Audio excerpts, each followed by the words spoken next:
Hello everyone, welcome you all. So in this video we are going to see what is Boyle's law. एक simple experiments की help से हम समझेंगे कि Boyle's law क्या है और उसका हम इक्वेशन देखेंगे। ठीक है, तो कंसिडर करें this is the piston cylinder arrangement. ये हमारे पास सिलेंडर है और ये मूवेबल पिस्टन है। पिस्टन जो है सिलेंडर के अंदर अप एंड डाउन मूव करेगा और हम इसके अंदर हम गैस को रखते हैं।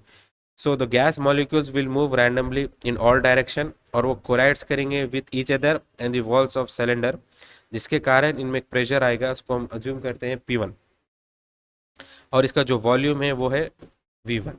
और हमारे इस प्रोसेस में जो है टेम्परेचर जो है कांस्टेंट रहेगा, यानी कि T1 T2 is equals to constant and the mole number of mole जो है वो भी हमारे इस प्रोसेस में कांस्टेंट है। तो हमने क्या किया, पिस्टन सिलेंडर के अंदर हमने गैस को रखा है। अब हम क्या करेंगे, गैस को कंप्रेस करेंगे। कैसे? By moving the piston downwards. अगर मैं पिस्टन को मैं नीचे की ओर लेके आऊँगा तो गैस जो यहाँ पर थी वो क्या हो जाएगी, वो गैस कंप्रेस्ड हो जाएगी, जिसके कारण आप देख सकते हैं इसका वॉल्यूम क्या होगा, डिक्रीज होगा। इसको हम V2 लिखेंगे। वॉल्यूम डिक्रीज होगा तो इसका जो प्रेशर है वो क्या होगा, इंक्रीज होगा। इसको हम P2 से डिनोट करते हैं। यानी कि इस केस में हमारे पास क्या हुआ, वॉल्यूम जो डिक्रीज हुआ, V1 is greater than V2, और इसके कारण यानी कि वॉल्यूम डिक्रीज होने के कारण जो प्रेशर है वो इंक्रीज हो गया है, यानी P2 is greater than P1। तो हम कह सकते हैं pressure and volumes are inversely related.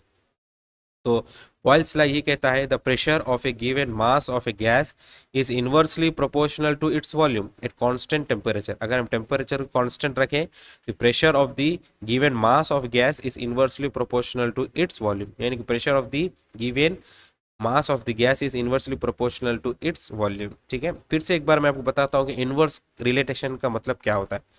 Consider करें eight constant temperature, pressure P क्या है हमारे पास, प्रेशर ऑफ द गैस है। अगर प्रेशर इंक्रीज हुआ तो वॉल्यूम क्या होगा, डिक्रीज होगा। वाइस वर्सा, अगर प्रेशर डिक्रीज हुआ तो वॉल्यूम क्या होगा, इंक्रीज होगा। एक बढ़ा तो दूसरा क्या होगा, कम होगा। इसे कहते हैं इनवर्स रिलेशन।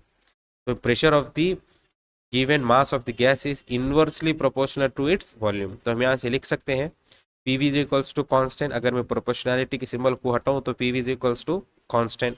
सो नाउ अगर हमारे दो स्टेट पे अगर इसको हम अप्लाई करें PV is equals to constant, तो इनिशियल स्टेट पे हमारे पास गैस का प्रेशर P1 था, वॉल्यूम V1 था। अगर मैं PV is equals to constant ये अप्लाई करूंगा तो क्या आएगा, V1 is equals to constant. और स्टेट 2 पे जब करेंगे तो क्या आएगा, P2 V2 is equals to constant. तो हम इस दो इक्वेशन स्टेट 1 स्टेट 2 से लिख सकते हैं हम P1 V1 is equals to P2 V2। This is the Boyle's law और ये काफ़ी इंपॉर्टेंट इक्वेशन है हम न्यूमेरिकल्स को सॉल्व करने के लिए। तो Boyle's law is nothing but the pressure of the given mass of the gas is inversely proportional to its volume if temperature and number of moles are constant. Thank you.